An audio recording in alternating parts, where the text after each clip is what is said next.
Assalomu alaykum hurmatli do'stlar. Bugun sizga bir murojaatni taqdim etmoqchimiz, o'qib eshittirmoqchimiz. Bu murojaat muallifi Hasson Jibon. Uni o'zbek tiliga Odinaxon Muhammad Yusuf tarjima qildilar. Bu bir erning rafiqasiga murojaatidir. Siz ham bu murojaatni diqqat bilan eshitishga va hayotingizga tatbiq qilishga harakat qilasiz degan umid bilan ushbularni o'qiymiz. Ey rafiqam, meni sening shirin va ohista shivirlashlaringni eshitishni xush ko'radigan erkak deb bilgin.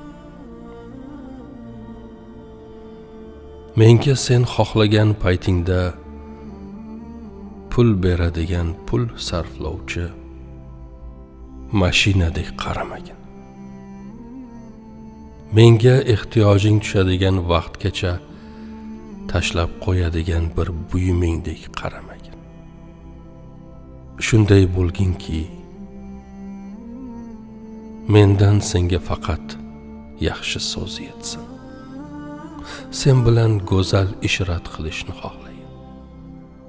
Men Qorun emasman, qasrlarim, mol-mulklarim yo'q. Qo'shnilarga, dugonalaringga sirlarimni fosh qilmagin. Mening xazinam, yopinchig'im bo'lgin.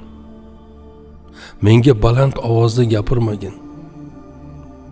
Meni qarg'adek qag'illab chaqirmagin. Sen bilan qanday bo'lishimni istasang, sen ham men bilan xuddi shunday bo'lgin. Ey rafiqam, bu dunyo hayoti, hoyu havaslar, yo'ldan uruvchi ta'sirlar, ayollar, dilxushliklar va fitnalardan iborat. Shunday ekan, sen men uchun ularning hammasidan afzal bo'lgin. Meni haromdan saqlagin. Surating ham, sirating ham, axloqing ham go'zal bo'lsin, toki sendan boshqaga qaragim kelmasin. Mening mol-mulkimni, farzandlarimni asragin. Jismingdagi barcha go'zalliklar omonatdir. Bu go'zalliklardan faxrlanib, to'y-hashamlarda, marakalarda ularni mendan boshqalarga ko'rsatmagin. Yolg'izligimda yonimga kelib, menga oshiqlardek so'ylagin. Zero yolg'izlik vijdonni o'ldirur. Ey rafiqam, menga itoatkor bo'lgin. Qachon chaqirsam labbay degin. So'zlasam gaplarimga quloq solgin. Sha'nimni, hurmatimni saqlagin. Farzandlarimga go'zal tarbiyachi bo'lgin. Men uchun ham to'ylarga ziynatlanganing kabi ziynatlangin. Men uchun ham ko'chaga chiqqaningda kiyinganingdek kiyingin. Men bilan ham xuddi qo'shnilar bilan, dugonalaring bilan gaplashganingdek shod xurramlik ila, tabassum ila, shirin til ila so'zlashgin. Ba'zida dunyo ko'zimga tor ko'rinib ketsa, sherdek na'ra tortishim, dengizdek mavj urishim mumkin. Bunday paytlarda musichadek muloyim bo'lib, g'azabim olovini so'ndirgin. Nabiy sallallohu alayhi va sallamning ayollaridan o'rnak olgin. Ey rafiqam, dunyo bir dengizdir.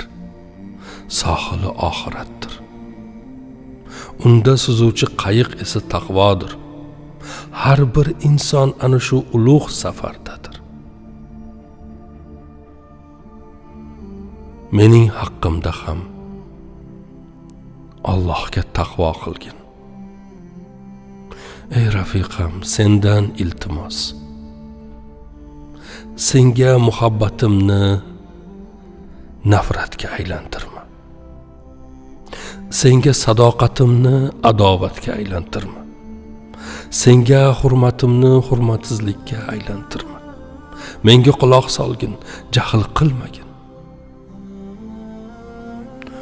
Huzuringda o'zim uchun joy topa olsam, sendan boshqaning qalbidan joy qidirmayman.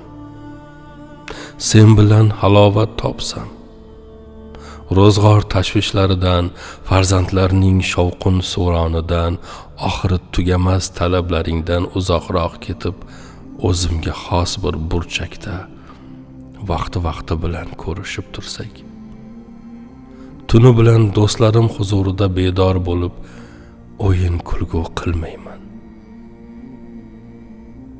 Sendan ma'shuqalar so'zni tinglasam, quloqlarim sendan boshqalarga moyil bo'lmaydi.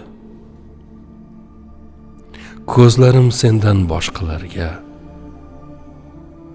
zavqlanib boqmaydi. Bir kungina mening eng katta boyligim bo'lsang, sendan boshqa boyliklarni qidirmayman. So'nggi so'zim. Sen